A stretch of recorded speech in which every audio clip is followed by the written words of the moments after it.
Dito sa New Plymouth, New Zealand, merong statues dito ng mga babaeng nakaupo. Medyo napaisip din ako kasi wala silang ulo.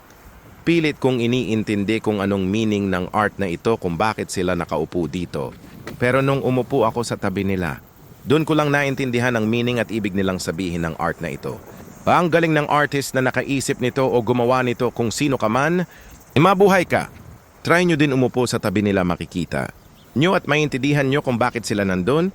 Balitaan nyo ako kung ano. Nakita nyo at naramdaman nyo habang katabi. Sila, ang galing, di ba?